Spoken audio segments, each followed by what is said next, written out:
Welcome to Pulp Mythos. We're going to get into this really quickly today. I'm Brian here with Spencer and Larry, and we're going to talk about The Mandalorian, Chapter 14, Episode 6.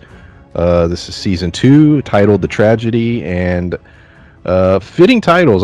What do you guys... The titles all season have, I guess Season 1 too to a degree, but especially this season I've noticed, each title very well represents sort of the theme of the episode. I mean, they did do a really good job, and they typically don't, with the exception I think of the Jedi, they don't really tell us the titles until really close of the release, or even in some cases the day of.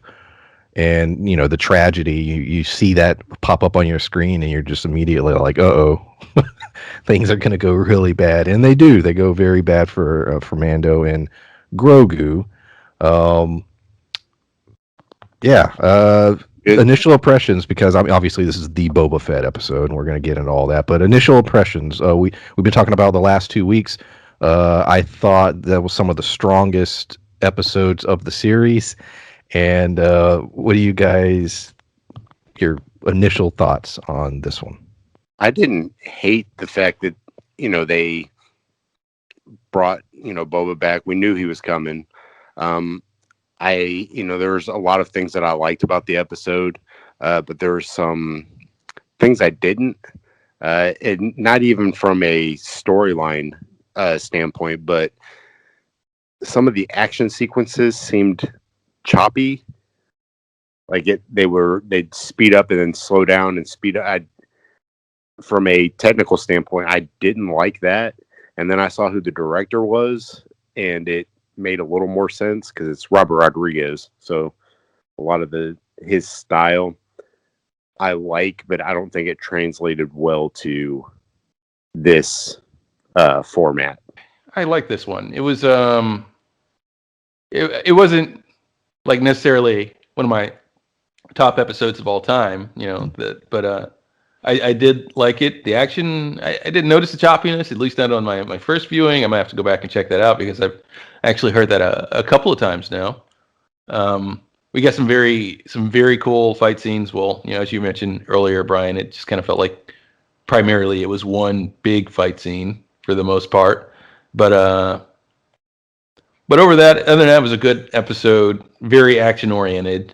Could have maybe done with a little more plot, but we have some pretty big hints at more to come in future episodes. I guess my only argument against it is it's a little weird that Boba Fett didn't just pull out those credentials right away and go like, no, we're good. I'm not a Mandalorian, but technically, kind of on paper, yeah. That's my armor. And because it feels like, after he shows him the credentials, that exchange would have just gone, oh, okay, well, here's your shit. Well, yeah, because it was just simple proof that, he could have been like, hey, in the armor, it proves that, Jango was a foundling. Yeah. That's literally all he needed to say. My father is Jango Fett. He was a foundling. That is my armor. But yeah, I do, that's not even, I didn't even really think of that, but you do make a good point. As far as the action sequence, the only thing I did notice that seemed a little off was when the stormtroopers were storming the hill, and you had Finnick, who returns, the sniper from last season. There was something about that sequence in which, I don't know if it was the editing or what, there was something that did feel a little odd about that sequence compared to, say, 2 episodes prior, where the action was just so tight. And it's very cinematic. I described that episode, the Siege episode, as very cinematic, felt like it belonged in the theater. This battle scene didn't. This felt TV to me. That was like... It had that, just a lower budget quality to it overall, as far as specifically that scene to me, I thought. Well, yeah, and I would say, like, you can't expect it to feel that high quality all the time if it weren't for the fact that this seems like it's the only thing that Disney's spending money on right now. Because there's not much else on Disney Plus. Nothing else is on. Right?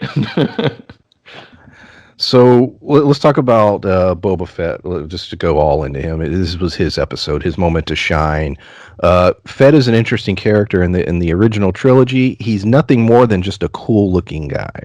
You know, the armor looks cool, he looks cool, but he doesn't do anything in the OT. And in fact, his death, or well, his supposed death back then in Jedi, is a comedy gag. You know, Boba Fett, where he hits his rocket pack, he falls in the Sarlacc pit. It wasn't until the EU in the comics and the books, and specifically for me, it was Shadows of the Empire, the video game on Nintendo 64, which was based off of a book that he appeared in. But we have a boss fight with him in that game, and he's in Slave One, and you have to battle the ship. To me, that's what built the mystique and the cool factor of Boba Fett. And this episode to me was the show, or Star Wars, those who run it, saying, "Hey, in life," because they did this in Clone Wars, they showed him as a kid being pretty cool, but in this, here's an adult Boba Fett being a badass, doing amazing action scenes, and this is what we've all pictured him to be in our minds for all these years. This is it on screen. Boba Fett's cool now. It's done, and to me, that's what this episode was all about. Establishing that, yes, Boba Fett is a badass in live action once and for all. Yeah, yeah, and it was good to see that for once because we definitely needed that in a more official way, not necessarily. I mean, because we got that in expanded universe back in the day, but we never got it like televised or in any of the cartoons, like you said, until like the Clone Wars. But even then, he's not Boba Fett yet or anything. But we needed to see how he earned that reputation, and it was neat to see. Like I think I saw a meme earlier.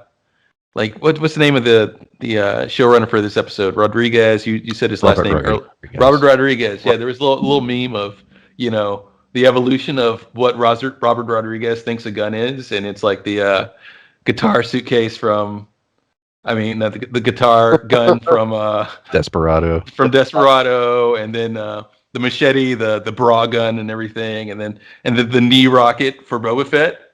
And that was a funny little meme, but apparently Boba Fett had that knee rocket. I never knew that was part of his design. I guess there's some books or something I didn't read. That was some of my gripe though. Like I understand that they didn't pull everything from the movies. Like it's for Boba Fett to be Boba Fett, they have to use some of the they have to use some of the books, the comics, the everything. But for like that to come out, I'm like, why the fuck didn't he ever use that? I was thinking that. I was like, that was badass. Like he could have used that instead of his jetpack flying off, like when Luke turns or any of those things, or when he's like shooting at Han or any of those things. Like it's such an advantageous thing for him to ever use it. Oh, that's kind of bullshit.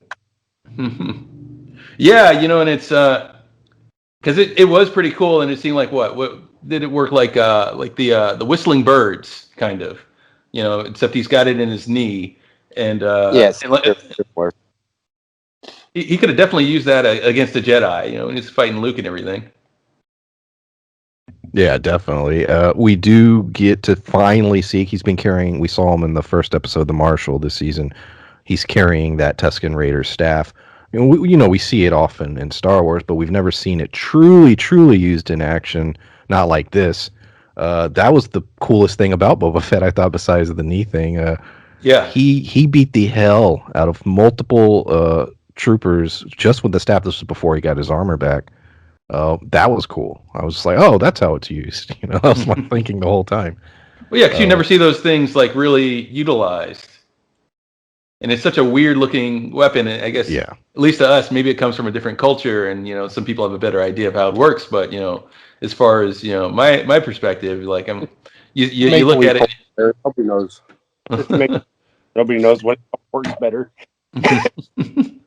Well, yeah, I'm just saying they had to shape the design from something. Maybe we'll model it from something, but.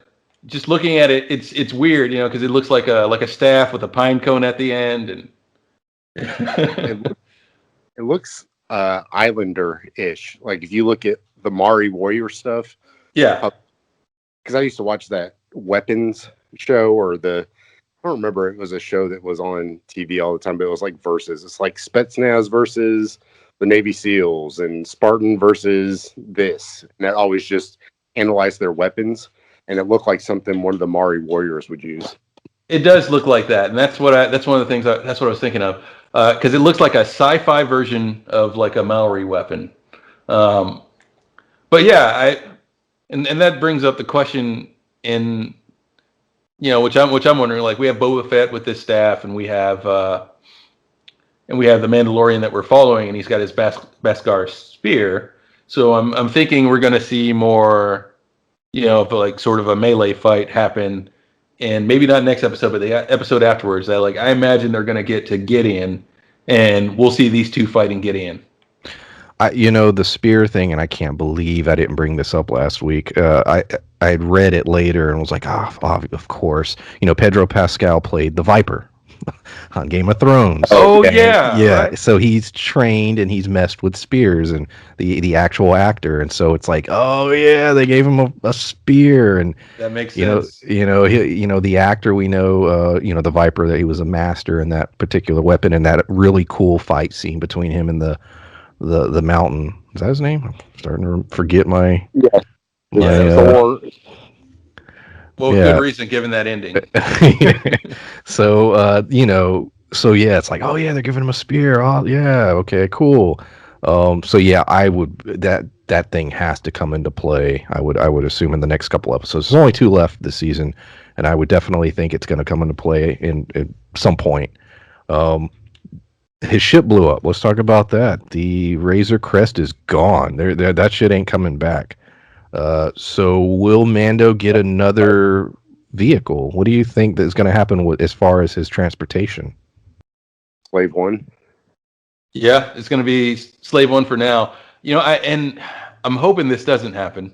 I'm really hoping this doesn't happen. That this isn't sort of a passing of the mantle kind of thing. I hope Boba Fett does it, because they made him cool. So I hope Boba Fett doesn't die in this series, and they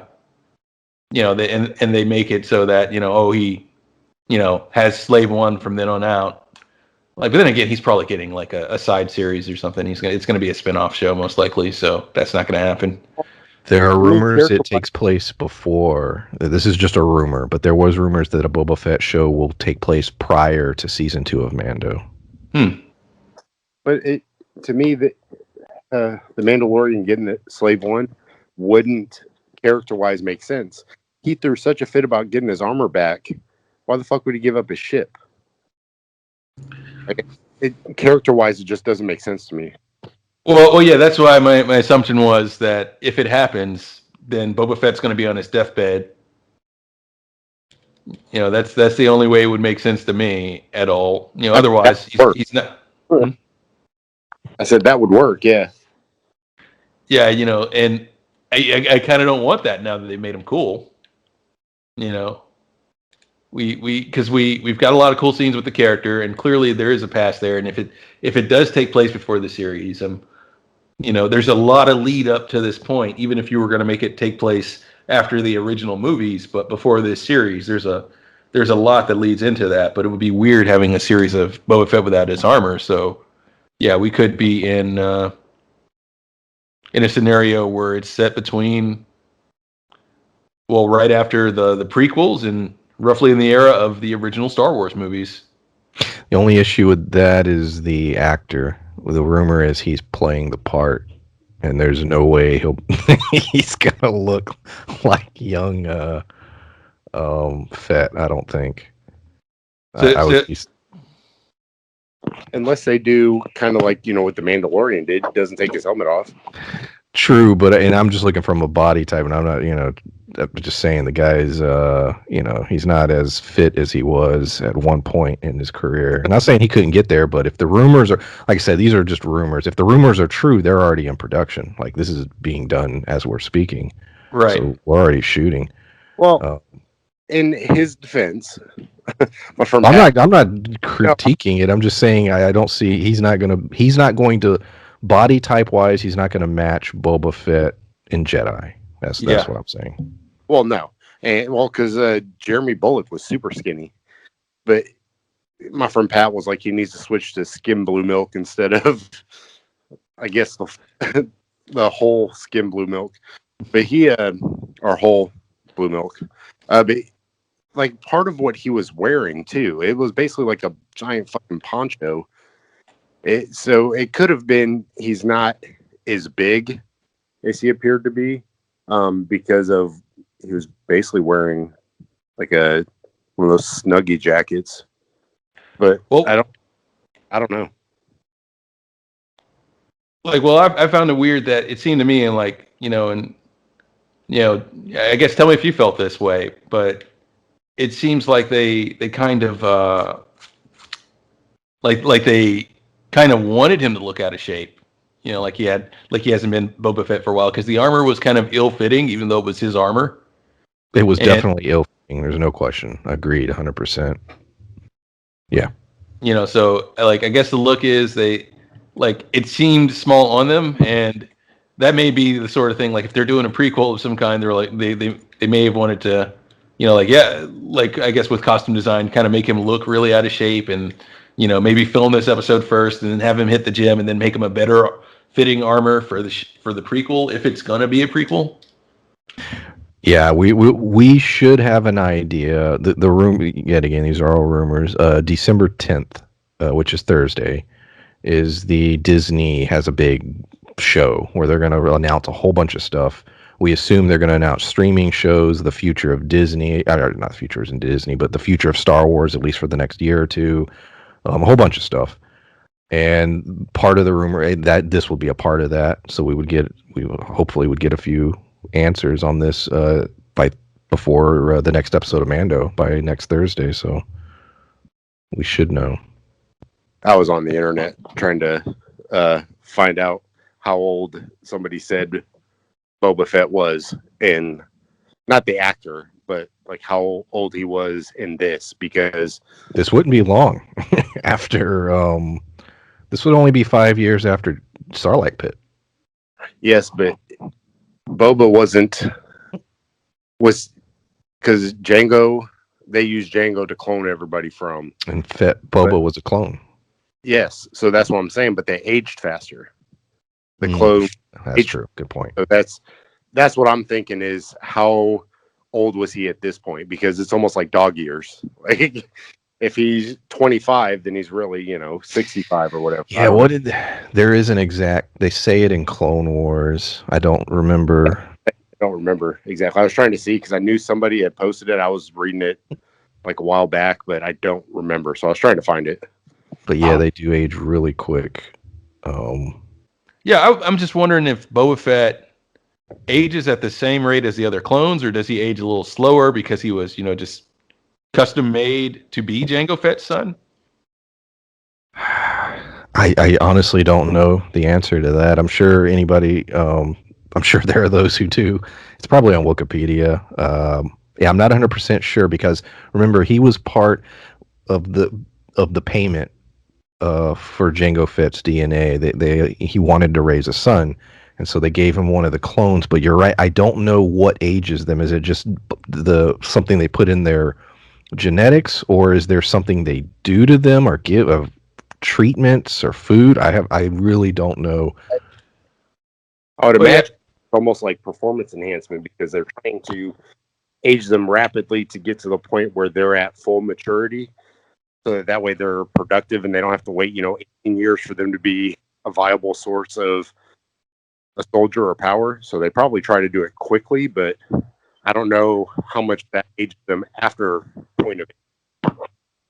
I'm just using a generic number. I'm not. Well, yeah, and my assumption was also that they didn't want the clones to survive too long past the war, and then they've got this soldier class that they've paid for and have to employ in certain ways. It's like I felt like that was the Emperor's plan because he quickly phased them out in the first place. Yeah, definitely. Finnick. Let's talk about Finnick. Not much to say. She was in season 1. We thought she was dead. A lot of us assumed that was Boba Fett that approached her because they had the little spur sound, which is synonymous with the character. In fact, it was. He took her. I guess she's a cyborg now, or has mechanical parts. She's alive. She serves him. She's still a badass sniper, really good with the weapon. Um, that's it. I don't any other thoughts on the character other than that. I thought cool. I thought it was cool to include her. To me, it gives them like they're putting together an even bigger squad, which is what we mentioned in the previous season.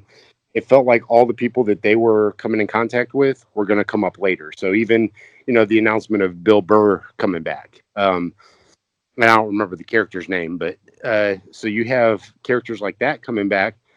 So I think with her, they're trying to build a terror squad, trying to come and put the hurting on Gideon. Yeah, and I feel like with so many characters too, there may be a few deaths, if anything. Oh yeah, I don't disagree with that at all. And it's Yeah. the sort of thing like I know it's about Boba Fett again, but with the spurs and the spur sound and everything, with him having lost his armor, it's like, well, what's making the spur noise then? Like, is he wearing cowboy boots under those robes, or like? It's like he lost his armor, but he kept his spurs. They just left him with his spurs. It's just like app on his phone. It just makes a noise. My guess is they weren't 100% sure what they were going to do in the next season 2. They knew they were bringing him back, but they probably hadn't worked out all the details. That's probably true. Like, yeah, but yeah, I'm just guessing. Go ahead.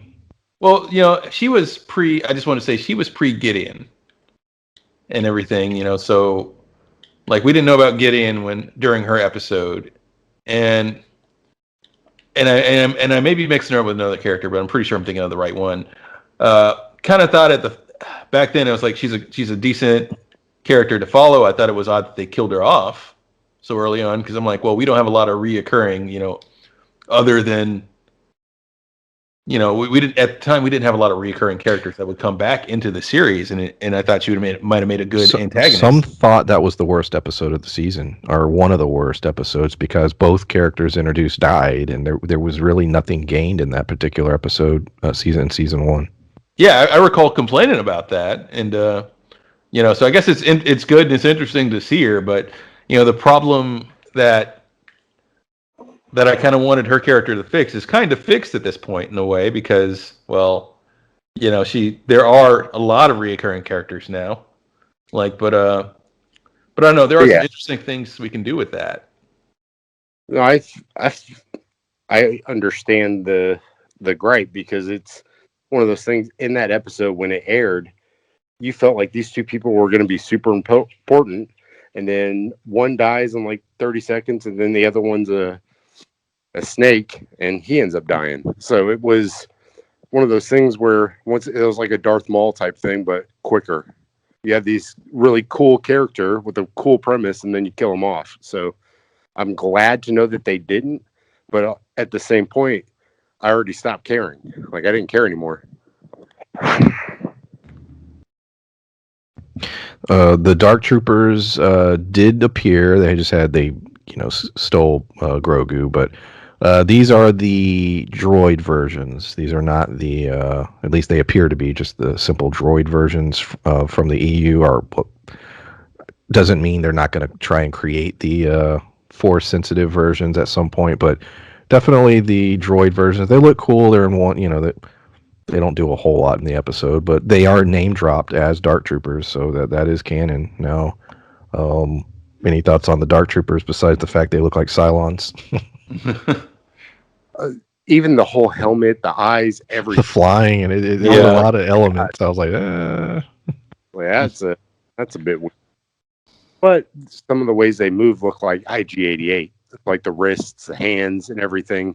It felt like one of the assassin droids. So it seems like they pulled, even like Gideon or whoever built them, pulled from a lot of different ideas to get it to where it was. And maybe one of the, the techs or engineers on the the Star Destroyer, whereas a big Babylon 5 fan. I don't know.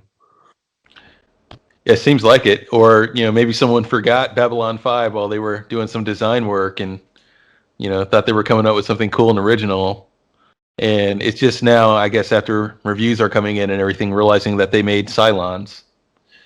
But yeah, the Dark Troopers were pretty interesting. It'll be really interesting to see, I imagine, in the next couple of episodes, what sort of abilities they have, because I feel like we haven't seen the breadth of that, or how they stand up against these this elite squad that the Mandalorian is going to be putting together in the next episode. And I have to correct the record. I know it was a slip, but Battlestar Galactica, not Babylon 5, for the Cylons. I have to correct. Did I say? Yes, but you were. No, he said it, and then you said it, and. But I didn't watch either. Well, I watched both. However, I am aware that they are much different, and I also am aware of the kind of where the different things came from, just because of memes and the internet. So I do apologize. No, I just had to say it. I know it was an act. We were talking about Babylon 5 before we recorded. Yeah.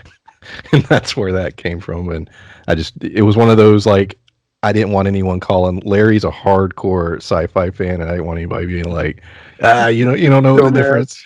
Right? Because he watched all of Battlestar Galactica. And Babylon 5 is coming back. Potentially. Hopefully, Straczynski wants to. So, says he's got a movie written. Yeah. So, any other thoughts on that before we get into the other biggest thing in the episode? No. How about that? Grogu. They get to the temple, which was discussed in the last episode by Ahsoka. She tells him, go to this temple, he'll know what to do, and maybe Jedi will come, beckon the call. Well, he's on that thing for a long ass time. He sends a signal out into the galaxy. He does complete whatever, the Mando keeps trying to get him because of the attack. Never is able to get him. He completes whatever it is he's trying to do. Somebody heard him, I'm sure. What do you guys think in terms of where they're going with that? He reached out in the Force. We have 2 episodes left. Will we get an answer in those 2 episodes of who heard him? Yeah, because we've already established, Ahsoka, but she said there's one other person. So, and we talked about it for Ahsoka to be on there, the only one that makes sense, which we weren't. We had different views on that, but Ezra is the only one that really makes sense as far as coming back. Yeah, Ezra makes a lot of sense. It really does. There's a good chance of it being Ezra, probably more than anybody else. But I think anyone who's heard anything Star Wars that we've done, or anyone in our personal life that's heard me talk about Star Wars more than enough, probably already knows exactly what I'm going to say. And other than Ezra, Quinlan Vos is my answer. I don't think it's going to be Quinlan Vos. But... Do you like Quinlan Vos? I didn't know if that was I think Quinlan Vos is pretty cool. And I think Quinlan Vos fits into this era. However, I do think it's going to be Ezra. But if not Ezra, my guess is Quinlan Vos. Ezra ties directly into Thrawn, and Thrawn's name was dropped last week. So yeah, I do agree. I think it's probably going to be Ezra. Now, there's a crazy rumor out there that Luke will have some kind of appearance. Would you want that at all? It's just a rumor, but a few people were saying they heard a credible source. Some people were saying no, it's completely bogus. So there's a lot of arguing online. Obviously, we'll know soon in the next couple of weeks if in fact that takes place. How would they do it? Would it be a younger actor? Would it be a digital thing? Would you even be interested in that? It would almost have to be digital, just because Mark Hamill did a great job getting back in shape for the new trilogy, I guess, the sequel trilogy. Did a great job, but he's not, 27 anymore. So even if they, this takes place 5 years or whatever ish after Return, he's still 20 something years older than that. So there's no way for him to pull off that age. Oh, Yeah. I agree, 100%. But they could, have it to where they did the digital stuff with Leia. I think there would be ways for them to be able to do it. But, we talked about budget. There's been a couple of these episodes that felt like movie budget level stuff. And then some of them felt like CW. So they would have to pull out like movie level budget to be able to do that. So I don't know if they will or not. Yeah, and they'd have to do that, or they'd have to make some serious excuses for why he looks as old as he does. Because as you were mentioning, he in no way looks like a young man, and you'd have to have a scene where you have to have a scene where the Mandalorian and him are chatting, and he's like, "Wait a minute, we're roughly the same age," and he's like, "Yeah, don't do death sticks."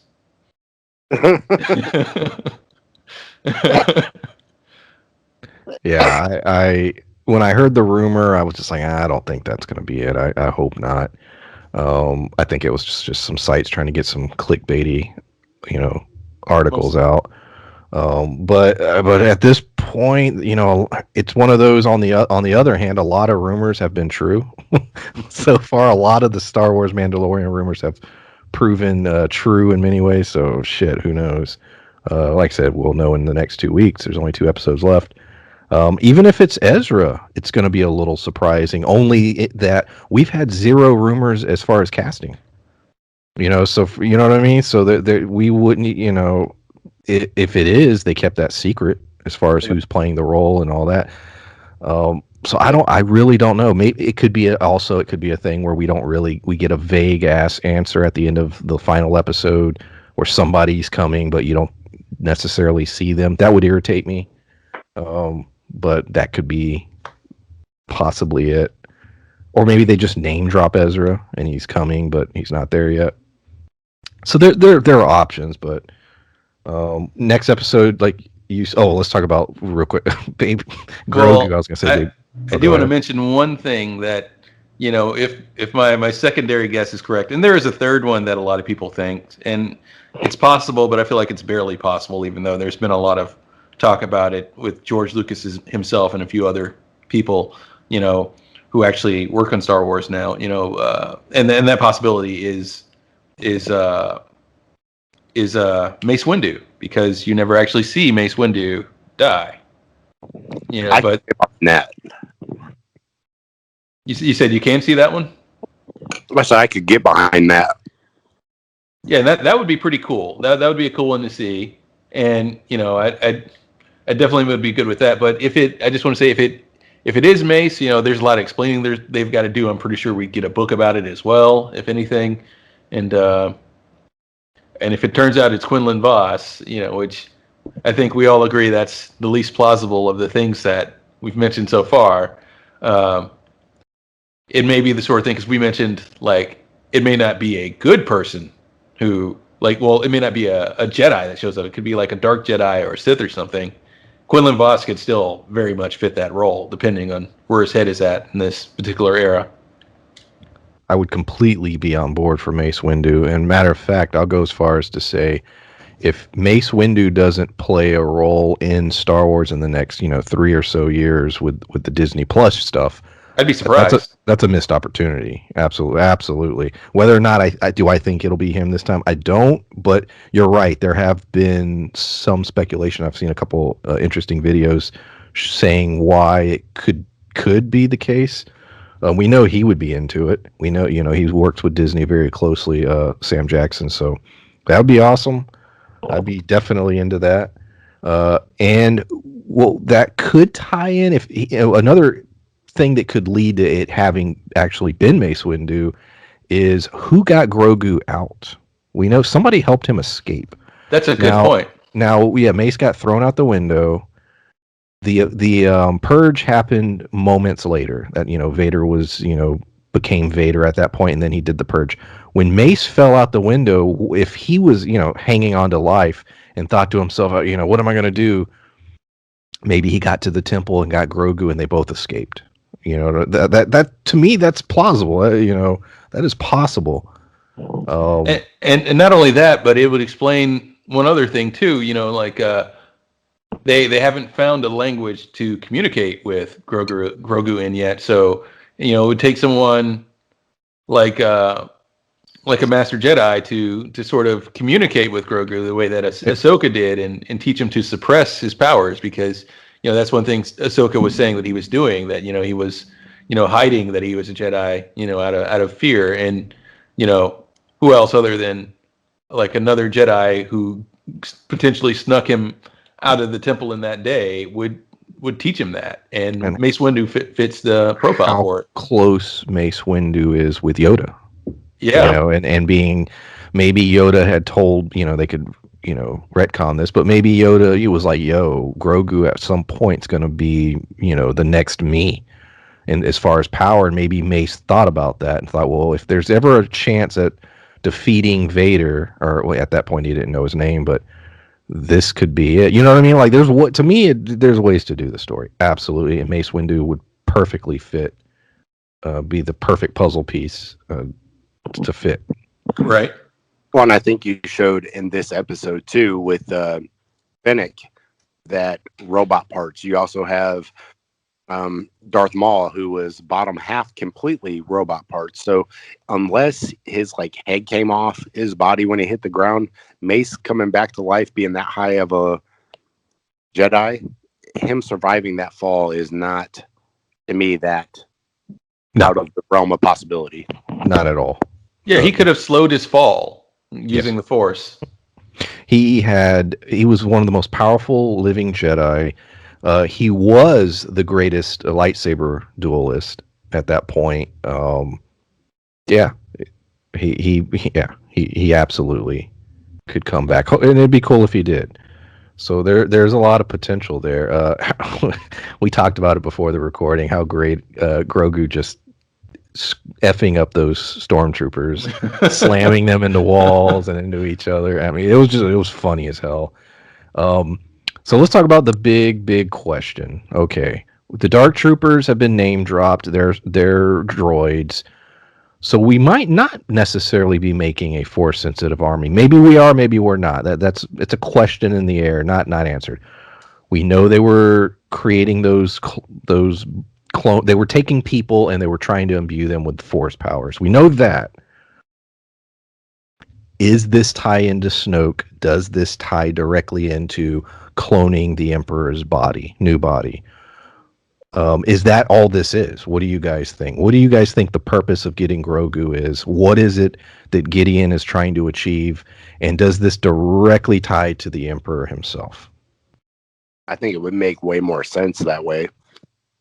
Because right now it's some of the things that we're trying to connect the dots. They're not necessarily loose, but we're big Star Wars fans, so we're trying to kind of implement what it is we want to see. But that one to me makes the most sense. If the EU, the Dark Troopers were 8 different things, but if they were going with the droid version of Dark Troopers, the only thing to me that makes sense is the Snoke storyline. Well, it could well be that, and I think we talked about it before we started recording, but it could be that, especially if Thrawn's actions are related to Gideon's actions, that, given how things went for Thrawn during Rebels, he could be trying to gain access to the Force in some way, knowing that he himself isn't a Force user, but, being as calculating a person as he is, seeing that there's this variable that he doesn't control in some way, he'd want to have access to it. He'd want a way to sort of circumvent being beaten by space wizards, because that's what happened to him. It wasn't necessarily a normal sort of military loss. He didn't lose due to just bad strategy or anything. So he'd want a means to have that kind of advantage. So if he's still active in any way, and if he's related to this is potentially Thrawn trying to get his own Force users or gain access to the Force via others.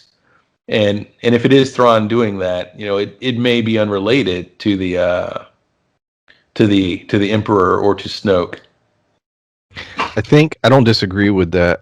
It all depends on one big question. Is the Thrawn storyline, and this is where I don't know where they're going with any of this, is it a separate storyline? Or is it directly tied? If it's directly tied, then yes, I would lean towards that. And it could be multiple things, and it could be used for multiple things. But is Thrawn going to be its own separate storyline? Then I don't know.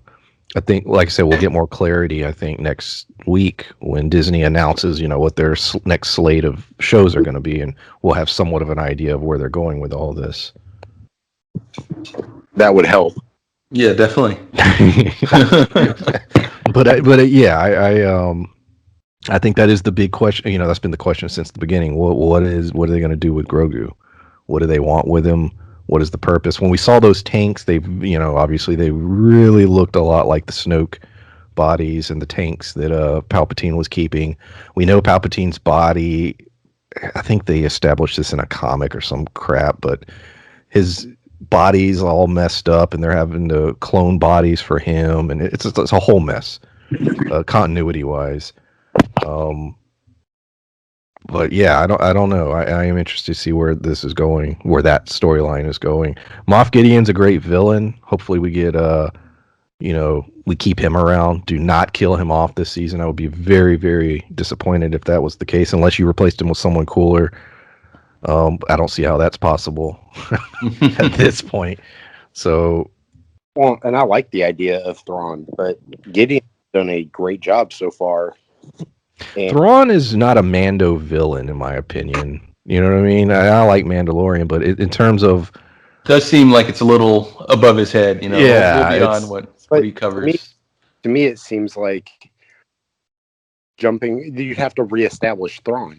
Like right now, you've established Gideon. So if you kill him off, then what? You're going to spend all of season 3 establishing another villain? Like to me, it would be a waste. Because by this time in this season, they can't reestablish a new villain. They can't establish Thrawn in one episode. They've talked about him, but they haven't, established what his threat is in this platform yet. So I think that it would be a complete waste to basically kill him off. And I don't know how they would. Like, it's not that he's undefeatable. I just mean, like, how at this point, what the story arc would be that hasn't been established yet. Like, they haven't tied all the loose ends up yet. So killing him off, I think, would be a waste and would leave a lot of open-ended questions at this point.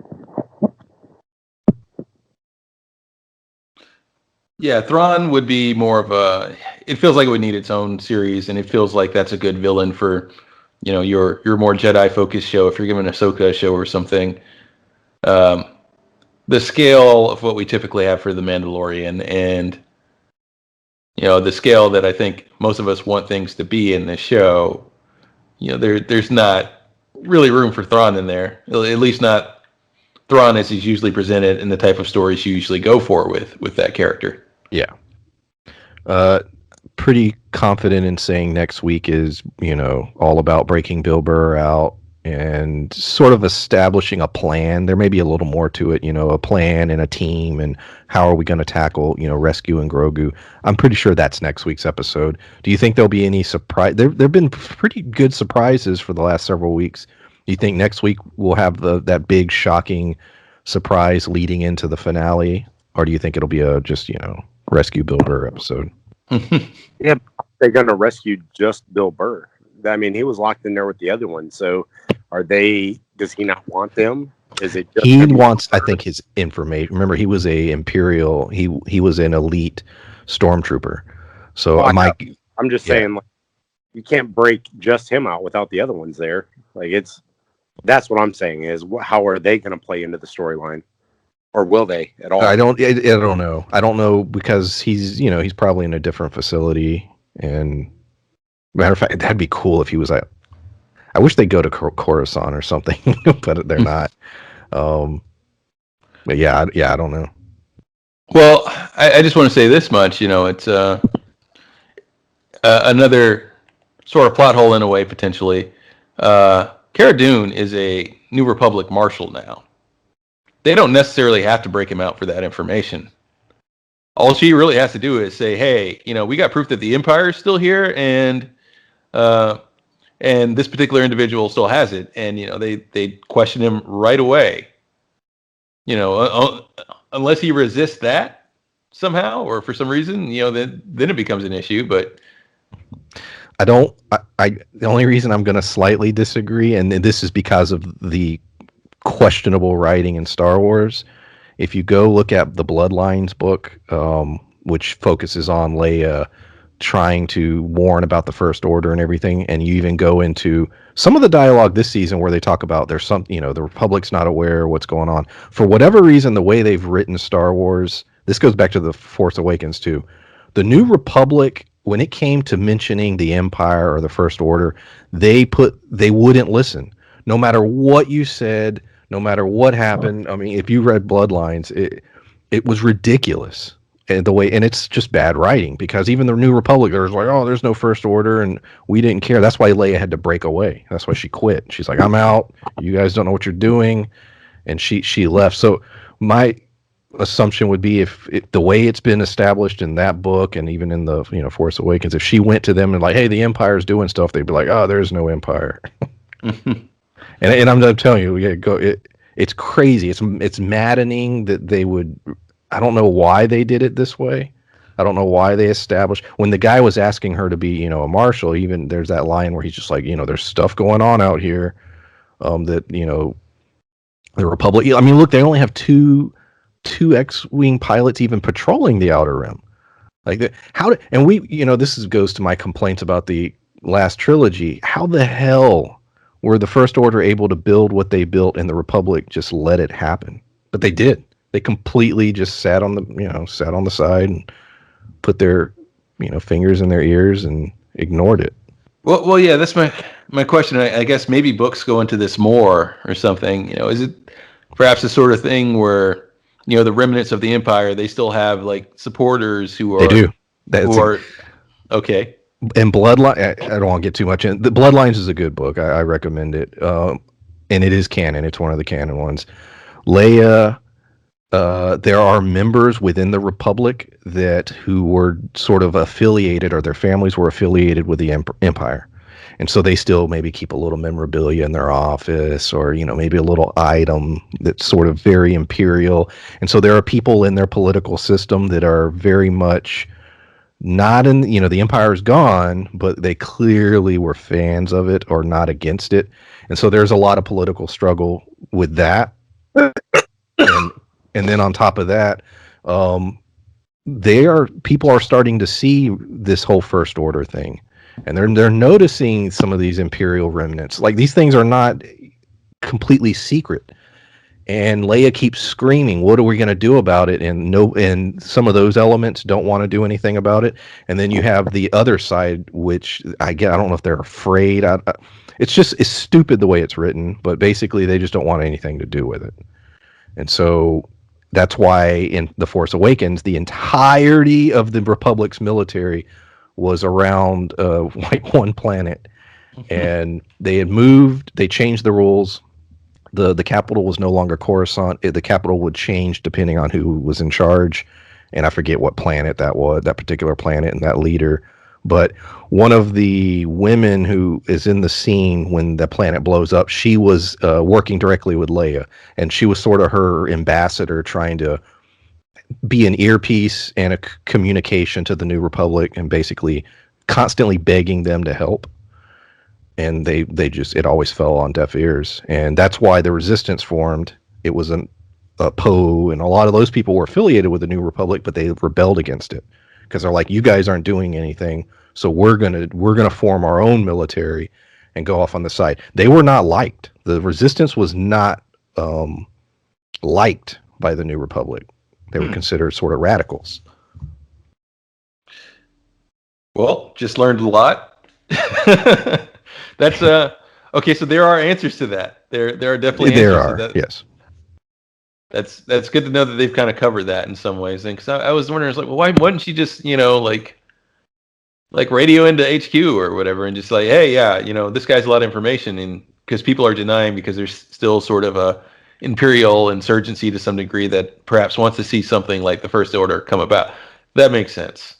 Okay, It that feels almost Napoleon-esque when they talk about, the people loyal to the Empire still and that kind of stuff. It just feels like Napoleon. right. Yeah. But yeah, so there's that. um, I think that's it. Anything else you guys want to talk about regarding Mandalorian? Now my dogs are going ape shit. Okay. All right then. Well, Oh, okay. I will just say, out of the extended crew, out of all the characters that we know are going to be here for, like you said, the finale and everything, and for this rescue mission, it's, or at least I speculated earlier, and I'm sure we all assume to some degree, like someone, maybe a few people, are going to die over the next couple episodes. Like, which one of the extended cast members do you think may not survive? Well, that was our thing, is we don't know the Boba Fett show, if it's going to be a prequel. It takes place after this. It would make sense for him to die, but do you want to spend all the time of basically establishing his character just to kill him off? Like, so I don't know. I really don't know who it is that's the most Expendable. Yeah. I mean, you have all the sub characters, but like, Bill Burr, Finnick, like all these people who are just introduced recently, that would make sense for them also to perish too. But I don't know. I really don't know. There's a lot of expendable people who have not been super important. Yeah, I sort of the only ones that would bother me is Mando and Gideon. I care less about anyone else really. I don't think it would impact the show in any significant way. Yeah, no. I mean, I'm not even mentioning Grogu, but I mean, if you killed Grogu, what's Yeah, right. It's like, what do you do with the show afterwards? yeah, what's the point? So but yeah, those are the two that I would want to survive the season. Everyone else, to me, is expendable, or not necessary for another season. Right. Well, I will say my money's on Bill Barr or Bill Burr, or the like what's the blue guy called from episode 1? What's his name? I don't know. I don't remember his name. Well, yeah, or the sort of blue fish man that was in the most action-packed episode this season, and our opening scene from the first episode. It'll either be him or Bill Burr's character, or it could be both.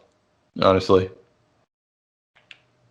if anyone's going to die over the next couple of episodes, because like you said, they're both kind of expendable. This isn't like an ongoing thing for Bill, so Yeah, I don't know how important his information is going to end up being, and then I'm sure it'll be important, but will they really need him after that? I don't know. Well, yeah, and then it becomes like, if he's killed by Gideon or anyone, like it's you get to see the consequences of betraying him. It enhances the villain a little bit. Yeah. So 2 left. Last thing, episode lengths. This one was super short. 2 left. Does it matter how short or long the episodes are? I mean, I would be shocked if the final episode isn't at least 40 minutes, but damn, the way this show is, it might be 23 minutes. To me, it doesn't matter as long as they tell a story and finish it. Like this episode, although it felt shorter, the story itself didn't feel, I guess, misrepresented. They still did a good job. It didn't feel like a bunch of filler. So to me, it would depend on the episode itself. Absolutely, because like you said previously about the last episode of Fargo season 4 that we covered, that was 39 minutes, and yet it still felt very complete, and it hit all those story beats that you needed it to hit, and it felt like a good ending. So as long as they do all those things, I'm fine with it being a little not like an extended episode or anything. It doesn't have to be extended if they can cover everything in this period of time. Yeah, the pacing is everything. And, Lovecraft Country's finale had pacing issues, and it felt like it needed another 40 minutes for what we got. So that is an example of one I didn't necessarily think the finale was well structured. Well, yeah, I think it partially also depends on how long are we going to spend doing that, getting the gang back together segment. Like, are we getting... I'm assuming that's next week. Well, yeah, but I'm just wondering, like, whether that's the episode or does that happen at the beginning of the episode? Or we assemble them and then we execute a mission and then we get halfway through whatever's going to happen in the finale. Yeah, I don't know if it's going to be like part 1 of 2, or is this going to be its own thing? Yeah, no clue. I know there's only 2 left. That's all I know. So. Yeah, we'll see. A lot of these questions will be answered in the next 2 weeks, so that's the good part, including the future and the spin-offs and which characters will live and die and who's going to get their own shows and all that. So that not a long wait, so that's good. Anything else? I think that's it. All right. We'll see y'all next time. We have a new show starting Sunday evening. Your Honor, the new Bryan Cranston show on Showtime. Liberal. It's going to be it's going to be very late. So yeah, that'll be Sunday evening, and look for that. We will see y'all next time. Bye.